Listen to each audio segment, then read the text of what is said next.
معزز سامعین گرامی قدر، نبی کریم صلی اللہ علیہ وسلم کی ہجرت کا باب آپ کے سامنے رکھا۔ اس کے بعد مسجد النبوی کی عدیل، اس کو صحیح کرو، مسجد النبوی کی جو بنیادی حیثیت اور مسجد کی جامعیت کی جو حیثیت ہے اسلام میں، اس کا ذکر کیا۔ تھوڑا پیچھے کریں اس کو۔ نبی کریم صلی اللہ علیہ وسلم نے اصحاب صفہ کا جو چبوترا بنایا تھا، اس کے اندر بعض لوگوں کے ذہن میں یہ بات ہے کہ شاید وہ سارے طالب علم تھے اور حدیث کے طالب علم تھے، ان کا جہاد کے میدانوں کے ساتھ کوئی تعلق نہ تھا۔ اصحاب صفہ یہ جو چبوترا تھا، یہ جو اسلام کی پہلی یونیورسٹی تھی، یہ جو اسلام کی پہلی ہجرت گاہ بھی تھی، جو بھی مہاجر آتا تھا اس کو بھی یہاں پہ پناہ دی جاتی تھی، اس لیے اس کو صفۃ المہاجرین بھی کہا جاتا ہے۔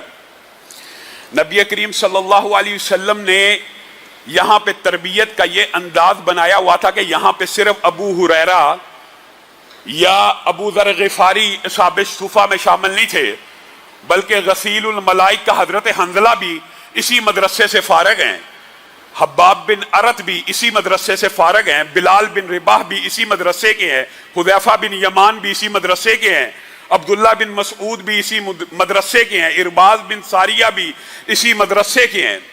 یہ ایک جامع مدرسہ تھا جہاں سے دین کے طالب علم بھی نکلتے تھے، حدیث کے علماء بھی نکلتے تھے، مجاہدین بھی نکلتے تھے۔ تو یہ بات کہنا کہ یہ ثابت صفہ صرف ان لوگوں کے لیے خاص تھا جنہوں نے حدیث کی خدمت کی، یہ بات درست نہیں ہے، بلکہ یہ مختلف نوع لوگوں کا ایک مدرسہ تھا۔ اور رسول اللہ صلی اللہ علیہ وسلم نے مسجد میں آنے کے بعد سب سے پہلے اس کا قیام کر کے اس بات کے اوپر مہر تصدیق کو ثبت کر دیا کہ اسلام میں بھی اولیت ہے، افضلیت ہے تو وہ علم کی ہے۔ اور رسول اللہ صلی اللہ علیہ وسلم نے اپنے صحابہ کو یہ باتیں سمجھا دی۔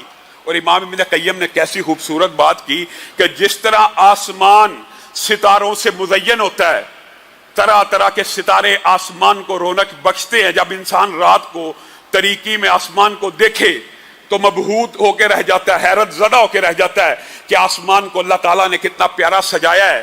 اسی طرح ان ستاروں کی مانند زمین کے اوپر علماء ہیں جن کی وجہ سے اللہ تعالیٰ نے زمین کو سجایا ہوا ہے، اور اگر یہ علماء نہ ہوں تو لوگ تو جانور بن جائیں، بلکہ جانوروں سے بھی بدتر بن جائیں۔ اسی لیے رسول اللہ صلی اللہ علیہ وسلم نے عابد کے اوپر عالم کی فضیلت کی احادیث اس اصحاب صفہ کے مدرسے کی اہمیت کو واضح کرنے کے لیے بیان کرتے گئے۔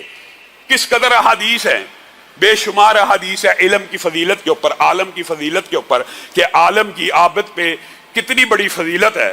اور بعض محدثین نے تو یہ لکھ دیا 2000 عابد بھی سجدہ رکوع ذکر الہی کرتے رہے، اسلام کو ان سے اتنا فائدہ نہیں پہنچتا جتنے ایک عالم سے پہنچتا ہے۔ اور رسول اللہ صلی اللہ علیہ وسلم نے بھی کہہ دیا کہ عالم کی جو فضیلت عابد کے اوپر ہے ایسی ہی ہے جیسے میری تم لوگوں کے اوپر ہے۔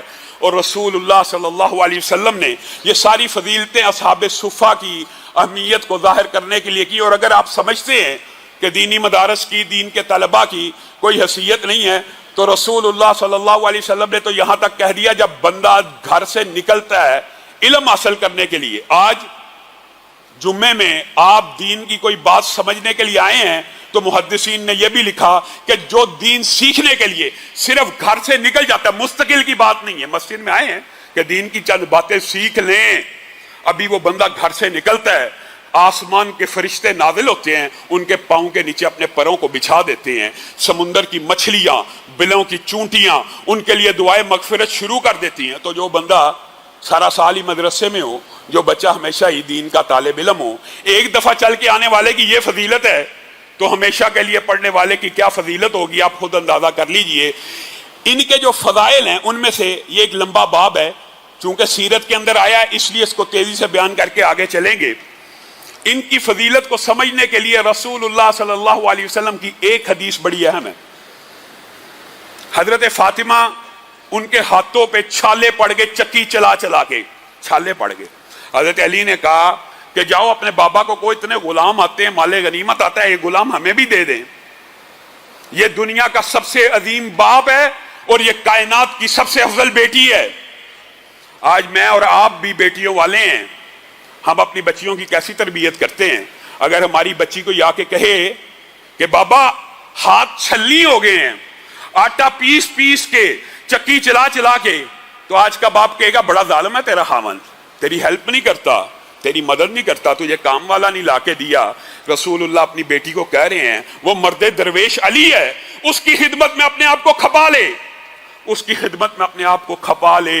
اور یہاں تک بس نہیں، بیٹی فاطمہ گزارش کر رہی ہے کہ بابا ایک غلام دے دیجئے، کوئی گھر کے کاموں میں میرا مددگار بن جائے۔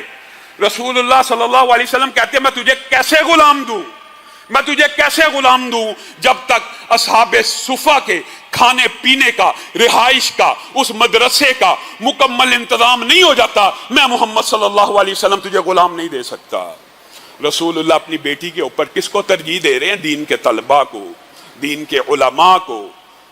رسول اللہ صلی اللہ علیہ وسلم نے ساتھ میں ایک نصیحت بھی کر دی کہ میں اس وقت تک تجھے غلام نہیں دوں گا جب تک اصحاب صفہ کے کھانے پینے کا، رہن کا، بود و باش کا مکمل طور پہ خرچہ میں نہیں اٹھا لیتا۔ ہاں ایک کام میں تجھے کر کے بتا دیتا ہوں، یہ 33 مرتبہ تسبیح فاطمہ جس کو آپ جانتے ہیں، سبحان اللہ، اللہ اکبر، الحمدللہ، یہ پڑھ لیا کر۔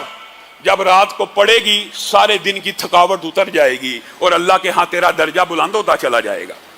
رسول اللہ صلی اللہ علیہ وسلم نے تدبیر بھی بتا دی اور اصحاب صفہ کی اہمیت کا جو ادراک تھا امت کو دینا وہ بھی سمجھا دیا۔ صرف یہ ایک حدیث کافی ہے سمجھنے کے لیے کہ دین کے مدارس کی، دین کے تعلیم کی اور علماء کی اسلام میں قدر و منزلت اور حیثیت کیا ہے۔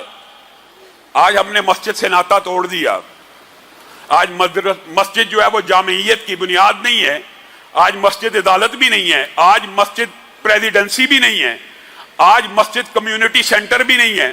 ہونا تو یہ چاہیے تھا کہ سارے امور اس قسم کے مسجدوں میں سر انجام دیے جائیں۔ اور آج اللہ کے فضل و کرم سے نکاح آسان تحریک کے جو ہمارے ساتھی ہیں وہ آئے ہیں، صرف 4-5 بندوں کے اوپر برات مشتمل ہے۔ انشاءاللہ خطبہ جمعہ کی نماز کے بعد اس بچے کا نکاح بھی ہوگا اور اس کو ہم داد بھی پیش کرتے ہیں۔ اور یہ کام اصولی طور پر امیر لوگوں کے اوپر واجب ہے کہ آپ اپنے بیٹوں کو، جب آپ اپنے بیٹوں کا نکاح کرتے ہیں تو بیٹی والوں کے اوپر بوجھ مت ڈالیے۔ اگر آپ نہیں ڈالیں گے تو پھر غریب لوگ خود بخود سمجھ جائیں گے۔ غریب بیٹیاں آہیں بھرتی ہیں، سسکیاں بھرتی ہیں۔ وہ 17 لاکھ کا فنکشن ہوا ہے، وہ 18 لاکھ کا فنکشن ہوا ہے، میرا کھانا بابا کیسے پکے گا، میرا انتظام برات کا کیسے کیا جائے گا؟ برات کا اسلام میں کوئی کنسپٹ موجود نہیں ہے، کوئی لفظ برات کا موجود نہیں ہے۔ آئیں لے کے چلے جائیں۔ انشاءاللہ سیرت کے باب میں اس کو بھی جہاں جہاں یہ بات آئے گی اس کو بیان کریں گے۔ انشاءاللہ آپ سب ساتھیوں نے 2-4 منٹ کے لیے ان کی گفتگو بھی سننی ہے اور اس کے بعد انشاءاللہ جمعے کے بعد یہاں پہ نکاح بھی ہوگا۔ اور یہی اصول ہے مسجد کا، نکاح بھی مسجد میں، جنازہ بھی مسجد میں۔ یہ کمیونٹی سینٹر ہے۔ یہ آپ نے شادی ہال کے اوپر تو 17 لاکھ روپیہ دے دیتے ہیں، لیکن مسجد جو فری ہے، جو ہال بنے ہوئے ہیں، جو فیسیلٹی ہر چیز کی موجود ہے، وہاں پہ آپ مفت نکاح پڑھانے کو تیار نہیں ہیں۔ یہ آپ اپنے ضمیروں کو ٹٹولیے، اپنے گریبانوں میں جھانکیے کہ یہ جو تکلفات ہیں یہ تو ہم نے خود ایجاد کیے ہیں، یہ جو باتیں ہیں یہ تو ہم نے خود گڑھی ہیں۔ یہ برے صغیر کا جو معاشرہ ہے، یہ کچھ باتیں روایات بھی ہیں اس علاقے کی۔ عرب ممالک میں بھی بہت زیادہ شور و غوغا ہوتا ہے، لیکن کوئی شادی سادگی سے کرنا چاہے مسجد سے تو ہو جاتی ہے۔ یہاں پہ جو مسجد سے شادی کر کے چلا جائے مسیتڑ ہے، ملا ہے، صوفی ہے، اس کو تو طرح طرح کے تانے سننے پڑتے ہیں۔ لیکن یہ کنسپٹ، یہ کام کب پروان چڑھے گا؟ جب اچھے کھاتے پیتے گھرانوں کے لوگ اس کام کو آگے بڑھائیں گے اور اپنے بچوں کی شادیاں، خاص طور پر ولیمہ کرنا چاہیے۔ ولیمہ آپ جس مرضی ہوٹل میں کریں، جیسے مرضی کر لیں، اول تو وہ بھی اسراف ہے، لیکن آپ کریں، لیکن کم از کم برات کا بوجھ بچی والوں کے اوپر نہیں ڈالنا چاہیے۔ نبی کریم صلی اللہ علیہ وسلم نے پہلا خطبہ آپ کے سامنے رکھا تھا رسول اللہ صلی اللہ علیہ وسلم کا۔ رسول اللہ صلی اللہ علیہ وسلم نے مدینہ پہنچنے کے بعد جو دوسرا عظیم الشان خطبہ دیا اس میں بھی 4 ہی نکات تھے۔ جیسے پہلے خطبے کے اندر آپ کو بتایا تھا بڑا مختصر تھا، بڑا جامع تھا، لیکن رسول اللہ صلی اللہ علیہ وسلم نے یہاں پہنچ کے جو دوسرا خطبہ دیا، جو آج آپ ہر جمعے سے قبل سنتے ہیں، یہ ساری باتیں بھی اس خطبے میں موجود تھی، لیکن جو 4 باتیں بنیادی طور پہ دوسرے خطبے میں مدینہ پہنچنے کے بعد رسول اللہ نے کہی تھی، ان میں سے پہلی بات یہ تھی، یہ کتاب اللہ ہے، یہ کلام اللہ ہے، یہ اللہ کا کلام ہے، اس کے ساتھ تمسک اختیار کرو، اس کے ساتھ چمٹ جاؤ، اس کی قدر و منزلت کو سمجھ جاؤ، یہ اللہ کا کلام ہے۔ میرے بھائیو، اللہ کا کلام جو صرف اللہ کا کلام دو حرفی ہو، کن، صرف کن ہو، تو جو چاہے اللہ تعالیٰ مارد وجود میں لے آتا ہے، تخلیق کر لیتا ہے۔ میں اور آپ کتنے غافل ہیں، یہ ہزاروں کلمات اللہ تعالیٰ نے مجھے اور آپ کو عنایت کر دیے۔ وَلَوْ أَنَّ قُرْآنًا سُيِّرَتْ بِهِ الْجِبَالُ أَوْ قُطِّعَتْ بِهِ الْأَرْضُ أَوْ كُلِّمَ بِهِ الْمَوْتَى، اللہ کہہ رہا ہے، مولوی نہیں کہہ رہا۔ دنیا میں کوئی کلام ایسا ہو کہ پہاڑ چل پڑیں، زمین پھٹ جائے، مردے زندہ ہو جائیں، تو وہ کلام اللہ کے علاوہ کوئی کلام نہیں ہو سکتا۔ ہم اس کلام سے غافل ہیں۔ تو رسول اللہ صلی اللہ علیہ وسلم نے پہلا کام جو کیا وہ کلام اللہ کی اہمیت سمجھائی۔ دوسری بات انہوں نے کی، اللہ سے محبت بھی کرو۔ کلام اللہ اگر پڑھنا ہے تو اس کے بعد اللہ رب العزت سے محبت بھی کرنی ہے۔ پھر تیسری بات جو کہی وہ یہ کہی کہ اللہ کی محبت کے علاوہ بندوں نے آپس میں بھی محبت کرنی ہے۔ یہ ایک آپ کے سامنے صرف خلاصہ خطبے کا رکھ رہا ہوں، اور خطبہ بھی مختصر ہے اور 4 ہی پوائنٹس میں مشتمل ہے۔ اور چوتھی بات کیا گئی؟ سچ بولنا ہے، اللہ سے ڈرنا ہے اور سچ بولنا ہے۔ یہ رسول اللہ صلی اللہ علیہ وسلم بنیادی طور کے اوپر پہلے اور دوسرے خطبے میں یہ جو باتیں کر رہے ہیں، یہ ایک دباچہ باندھ رہے ہیں، ایک مقدمہ قائم کر رہے ہیں۔ کس کا؟ اسلامی ریاست کا، اسلامی سلطنت کا، اسلامی ریاست کے بنیادی ستون۔ جس طرح اذان سے شاعر اللہ سے، اذان شاعر اللہ میں سے ہے، جس طرح پچھلے خطبے میں آپ کے سامنے رکھا تھا کہ اشہد ان لا الہ الا اللہ کا مطلب یہ ہے کہ زمین اللہ کی ہے، حاکمیت اللہ کی ہے۔ اشہد ان محمد رسول اللہ کا مطلب یہ ہے کہ اس دھرتی کے اوپر اگر نظام چلے گا تو رسول اللہ صلی اللہ علیہ وسلم کا چلے گا۔ یہ شاعر اللہ میں سے ہے۔ جیسے اذان کی آواز دے کر اقامت دین کی بنیادیں رکھ دی، اسی طرح ان 2 خطبوں میں بھی اسلامی ریاست کا دباچہ باندھا جا رہا ہے۔ اور وہ دباچہ کیا ہے وہ بھی سمجھ لینا چاہیے۔ میرے بھائیوں، پچھلے خطبے میں آپ کے سامنے دارالکفر کے حوالے سے چند گزارشات پیش کی تھی۔ اس حوالے سے بہت سے ساتھیوں نے سوشل میڈیا کے اوپر بھی سوالات کیے۔ انشاءاللہ جہاں جہاں یہ بات آئے گی اس کو ایک مرتبہ مستقل ایک خطبے میں تفصیلاً بھی بیان کریں گے کہ آپ نے بعض جزئیات کو چھوڑ دیا۔ میرے بھائیوں، مختصر بات یہ ہے، آپ نے اسلامی ممالک کا مطالعہ ہی نہیں کیا ہوا، آپ کو پتہ ہی نہیں دنیا میں اسلامی ممالک کتنے ہیں۔ اور اگر یہ پتہ بھی ہے کہ 56 اسلامی ممالک ہے تو آپ کو پتہ ہی نہیں وہ نقشے کے اوپر کہاں پہ ایگزسٹ کرتے ہیں۔ آپ صرف یہ سمجھتے ہیں کہ سعودی عربی اسلامی ملک ہے، جی وہ نہیں، ہمیں نیشنلٹیاں نہیں دیتا۔ آپ نے صرف ایک ملک کو اسلامی ریاست سمجھ لیا، 56 سے زائد اسلامی سلطنتیں ہیں۔ آپ نقشے کا مطالعہ تو کریں، آپ اپنے قلوب و ذہان کو کھولے تو صحیح، آپ دیکھیں تو صحیح افریقہ کے اندر کون کون سے اسلامی ملک ہیں۔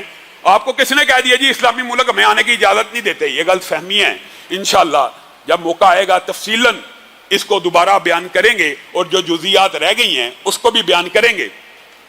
لیکن جو بڑی اہم بات ہے، اگر یہ 2 باتیں مسلمان سمجھ لیں، ایک تو دارالکفر والی اور ایک یہ اقامت دین والی۔ اقامت دین، میرے بھائیوں ایک بات یاد رکھنا، جس بندے کے پاس قوت نافذہ نہ ہو، اگر اسلام کے پاس یا مذہب کے پاس قوت نافذہ نہیں ہے، قوت نافذہ سے کیا مراد؟ تنفیذ کی اختیارات نہیں ہے، اسلامی حدوں کو قائم کرنے کی سہولت میسر نہیں ہے، تو حقیقی معنوں میں وہ اسلامی ریاست، نام کی اسلامی ریاست تو ہو سکتی ہے، لیکن حقیقت یہ ہے کہ اس کی طرف جد و جہد کرنی چاہیے مسلمانوں کو قوت نافذہ کے حصول کے لیے۔ وجہ کیا ہے؟ وجہ یہ ہے دنیا کا جتنا علم ہوتا ہے، دنیا کی جتنی ایکسپرٹیز ہوتی ہیں، وہ قوت نافذہ کے سامنے سرنڈر ہو جاتی ہیں۔ ایک بندہ سائنسدان ہے، ایک بندہ ڈاکٹر ہے، عام فہم کر کے آپ کو سمجھاتا ہوں، ایک بندہ سائنسدان ہے، ایک بندہ ڈاکٹر ہے، ریاست اسلامی ہے، اسلامی ریاست اس کو حکم دے گی، وہ اپنی سروسز دینے پہ مجبور ہے۔ اگر وہ نہ بھی چاہتا ہو اور اگر آپ کے پاس سلطہ ہی نہیں ہے، قوت نافذہ ہی نہیں ہے، تنفیذ کی طاقت ہی نہیں ہے، تو آپ کا سارا برین ڈرین اسی طرح ہو جائے گا جیسے آج کل ہو رہا ہے۔ جس کے پاس قوت نافذہ ہوتی ہے، معاذ اللہ، علم کی حوصلہ شکنی کی بات نہیں کر رہا، صرف آپ لوگوں کو سمجھانے کی بات کر رہا ہوں کہ علم بہت اہم ہے، لیکن قوت نافذہ اسلام میں سے زیادہ اہم ہے، کیونکہ اگر قوت نافذہ ہوگی آپ دنیا بھر کے علماء کو اپنی ریاست میں اکٹھا کر سکتے ہیں، ان کو مشاہرہ دے کے ان کی ایکسپرٹیز سے فائدہ اٹھا سکتے ہیں۔ اسی لیے رسول اللہ صلی اللہ علیہ وسلم نے کہہ دیا تھا کلا ان القوت الرمی، بے شک سپر پاور قیامت تک وہی رہے گا جس کے پاس قوت نافذہ ہوگی، جس کے پاس ہتھیار سب سے اچھے ہوں گے۔ مسلمان اگر رسول اللہ صلی اللہ علیہ وسلم کی ان باتوں کے اوپر غور کر لیں کہ قوت نافذہ ہی اسلام کا اصل مقصد ہے۔ ہاں، انفرادی طور پہ اسلامی زندگی گزارنا بھی انسانیت کی تحلیق کا مقصد ہے، اس سے انکار نہیں ہے۔ اب اگر قوت نافذہ نہیں مل رہی تو اس کا مطلب یہ نہیں ہے کہ میں نے اور آپ نے اسلامی احکامات کے اوپر عمل نہیں کرنا۔ ٹھیک ہے، اسلامی احکامات کے اوپر عمل کرنا بھی انسانی تحلیق کا ایک مقصد ہے، لیکن مسلمان امت کا سب سے پہلا جو فریضہ ہے وہ یہ ہے کہ اسلامی ریاست کے قیام کی ہر وقت جد و جہد میں لگے رہا کرے۔ جب تک اسلامی ریاست قائم نہیں ہوگی، قوت نافذہ نہیں ہوگی، اسلامی احکامات کی تنفیذ کی پاور آپ کے پاس نہیں ہوگی، تو آپ یہ سمجھ لیں کہ آپ نے صحیح معنوں میں جو تحلیق کا حق ہے وہ ادا نہیں کیا۔ یہ باتیں بڑی عام فہم ہیں، لیکن امت کے علماء اس حوالے سے بات کرنا چھوڑ چکے ہیں۔ کیوں؟ اگر آپ جد و جہد کریں گے، جتنی جد و جہد کرتے چلے جائیں گے اتنا آپ کا پریشر گروپ بڑھتا جائے گا، اسلامی قوانین کے خلاف قوانین منظور نہیں ہوں گے۔ یہ آپ بکھرے ہوئے ہیں، یہ آپ منتشر ہیں، جس کی وجہ سے یہ سارے معاملات ہو رہے ہیں۔ اور رسول اللہ صلی اللہ علیہ وسلم جو دباچہ باندھ رہے ہیں، اللہ سے محبت کے بعد دوسرا لفظ کیا کہا؟ آپس میں محبت کرو۔ یہ کس چیز کا دباچہ تھا؟ انما المؤمنون اخوہ کا دباچہ رسول اللہ نے دوسرے خطبے میں ہی باندھ دیا۔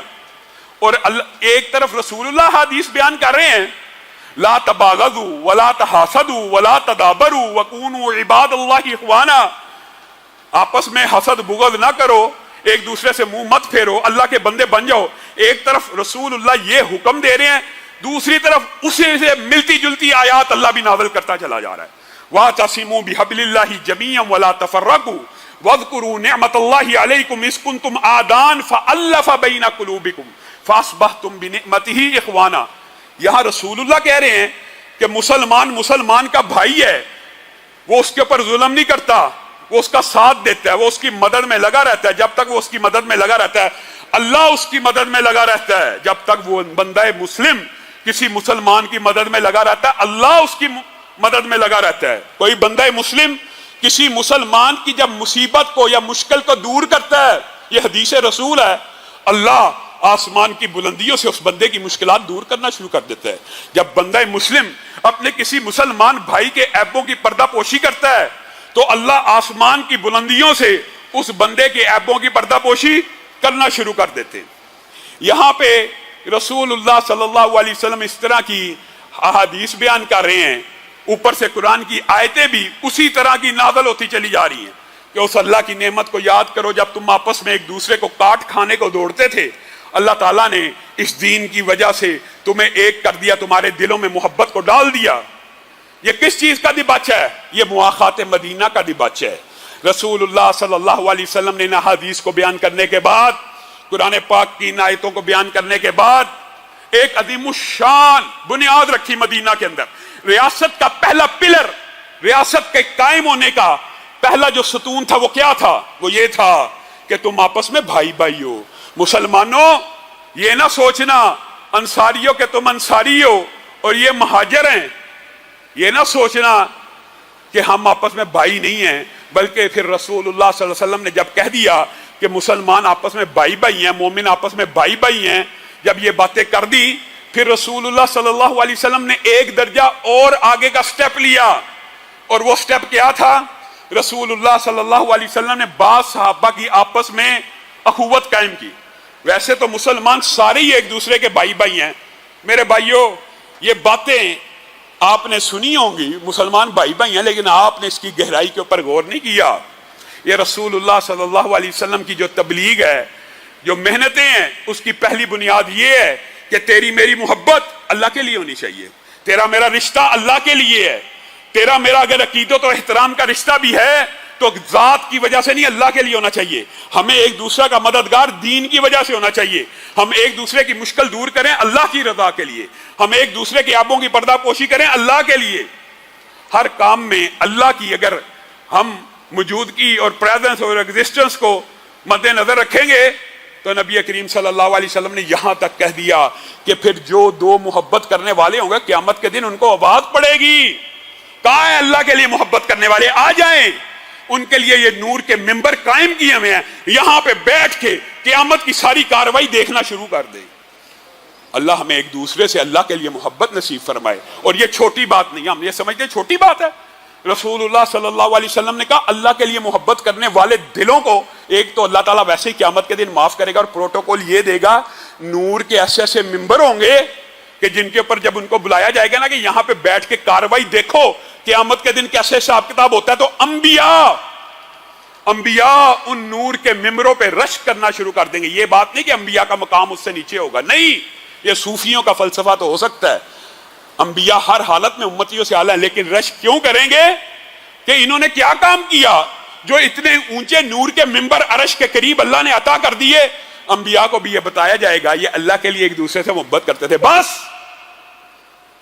اکیلی اللہ کے لیے محبت کرنے سے اگر یہ اجر و ثواب ملتا ہے تو اللہ کے لیے بھائی بھائی بن جانے سے کیسا اجر و ثواب ملے گا؟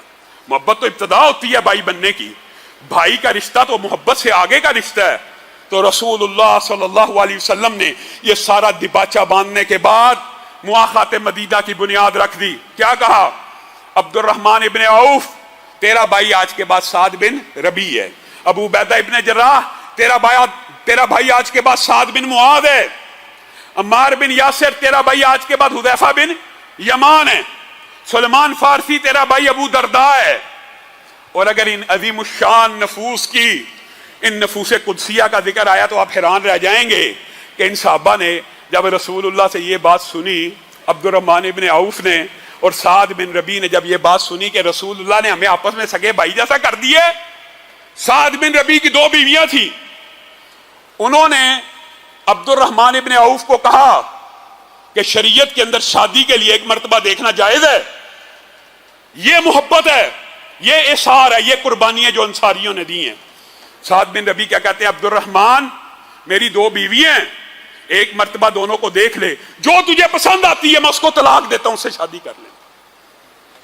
عبد الرحمن ابن عوف نے کہا یہ نہیں ہو سکتا، مجھے بازار کا رستہ دکھا، مجھے رہنے کو کچھ دیر کے لیے جگہ دے، میں تاجر آدمی ہوں، میں محنت مزدوری کرتا ہوں، میں انشاءاللہ کمائی کر لوں گا۔ لیکن انصار نے قربانی دینے سے کوئی گریز نہیں کیا، یہ تو عبد الرحمن ابن عوف نے انکار کر دیا اور کہا بازار کا رستہ دو۔ اور بات آئی ہے تو یہ بھی سن لیجئے، ابھی آپ کے سامنے ایک بات رکھی تھی، عبد الرحمن ابن عوف نے کچھ عرصہ گزرا، رسول اللہ صلی اللہ علیہ وسلم کی نظر پڑ گئی عبد الرحمن ابن عوف پہ۔ رسول اللہ صلی اللہ علیہ وسلم نے کہا تیرے کپڑے بڑے اجلے ہیں، خوشبو کے آثار بھی نظر آتے ہیں اور رنگ بھی لگایا ہوا ہے، کہیں شادی تو نہیں کر لی؟ آج ہم شادیاں کیسے کرتے ہیں؟ پورے تمتراک سے، پورے بینڈ باجے کے ساتھ، اور یہ صحابی رسول ہے، یہ مہاجر ہے، یہ رسول اللہ کا قریبی ہے، شادی بھی کر لی ہے، رسول اللہ کو خبر نہیں ہے، لیکن رسول اللہ اندازہ لگا رہے ہیں کہ اس نے شادی تو نہیں کر لی۔ عبد الرحمن ابن عوف نے کہا ہاں جی اللہ کے رسول شادی کر لی ہے۔ کس سے کی ہے؟ انصار کی ایک عورت سے۔ یہاں پہ رسول اللہ نے دین کا کلیہ بیان کیا۔ ٹھیک ہے، شادی پہ ایک محبت تو ہوتی ہے یارو دوستوں میں، بعد نے یہ بھی بات لکھی، لیکن میں مفہوماً آپ کے سامنے رکھ رہا ہوں، نکاح تو کر لی ہے، نکاح میں تو مجھے بلایا نہیں، اب ولیمہ کر۔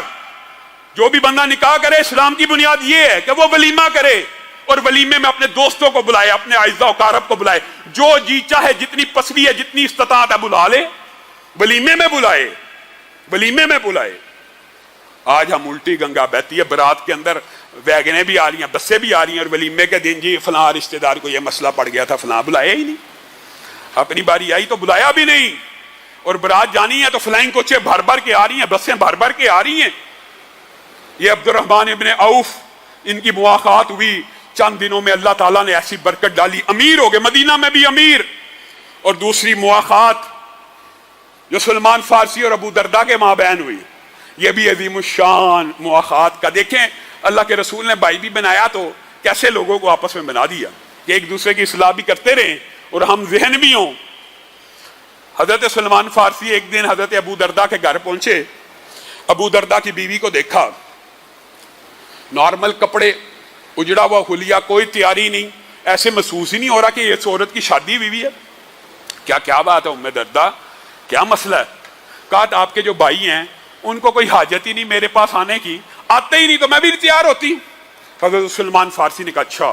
حضرت سلمان فارسی ابو دردہ کے گھر میں داخل ہوئے. ابو دردہ نے کھانے پینے کا انتظام کیا. کہا کھا. کہا جب تک تو نہیں کھائے گا میں نہیں کھاؤں گا. کہا میں روزے سے ہوں. کہا کھا کھا. ابو دردہ کا روزہ توڑوایا, ان کو کھانا کھلایا, پھر رات کو سو گئے. تھوڑی دیر سوئے, ابو دردہ اٹھ گئے, سلمان فارسی کو اٹھانے لگے, اٹھ جائیے رات تہجد کا وقت ہو گیا, نماز کو پڑھتے ہیں. کہا سو جا. پھر اٹھایا, پھر کہا سو جا. فجر کی کچھ دیر پہلے جب وقت رہ گیا, حضرت سلمان فارسی اٹھے, وضو کیا اور ابو دردہ کو کہا اب اٹھ جا, اب اٹھ جا, اب وقت ہے اللہ کو منانے کا. پھر تہجد پڑھی اور ساتھ میں ایک عظیم الشان نصیحت کی, اِنَّا لِنَفْسِكَ عَلَيْكَ حَقًّا اِنَّا لِزَوْجِكَ عَلَيْكَ حَقًّا. اے ابو دردہ, تیری ذات کا بھی تیرے اوپر حق ہے, تیری بیوی کا بھی تیرے اوپر حق ہے. فَأَعْطِي كُلَّ ذِي حَقٍّ حَقَّهُ. اب تو ہر حق والے کو اس کا حق ادا کر. کیا مطلب؟ اگلے دن رسول اللہ کو پتا چلا, ابو دردہ دوڑتے ہوئے گئے, اللہ کے رسول کل یہ سارا ماجرا ہو گیا, سلمان فارسی نے پہلے میرا روزہ توڑوایا, پھر اس کے بعد رات کو عبادت نہ کرنے دی, فجر سے کچھ دیر پہلے اٹھایا, اور اس کے بعد مجھے نصیحت کرتا ہے کہ یہ تیری جان کا تیرے اوپر حق ہے, تیرے گھر والوں کا تیرے اوپر حق ہے, تیرے اہل بیت کا, تیرے نفس کا تیرے اوپر حق ہے. تو رسول اللہ صلی اللہ علیہ وسلم نے ابو دردہ کو کہا سلمان نے سچ کہا اور اس کی باتوں کے اوپر عمل پیرا ہو جا. یہ اسلام کا دین ہے, یہ معتدل دین ہے, یہ متوازن دین ہے, یہ بھائی بندی, یہ مواخات رسول اللہ صلی اللہ علیہ وسلم کی عظیم الشان حکمت عملی تھی. اسی حکمت عملی کا ایک نتیجہ جب آئے گی بات تو انشاءاللہ بیان کریں گے, لیکن ایک صرف آپ کے سامنے اس کی ایک جھلک پیش کرنا چاہتا ہوں. یہ انصاری تھے نا, اور یہ سارے مہاجر تھے نا. جب نبی کریم صلی اللہ علیہ وسلم دنیا سے چلے گئے, انصار کے پاس مہاجرین نے پناہ لی ہے, اور مہاجرین ہی نے حضرت ابو بکر کو اپنا خلیفہ چن لیا. اگر یہ مواخات نہ ہوئی ہوتی تو یقین مانیے کبھی بھی انصار حضرت ابو بکر کی خلافت کے اوپر اتفاق نہ کرتے. یہ مواخات تھی, یہ وہ بھائی بندی تھی, یہ وہ انما المؤمنون اخوہ تھا کہ جس کی وجہ سے جیسے ہی حضرت ابو بکر کی خلافت ہوئی انصار نے سرنڈر کر دیا. اللہ رب العزت جو کہا گیا, جو سنا گیا, اس کو سمجھنے کی توفیق عنایت فرمائے.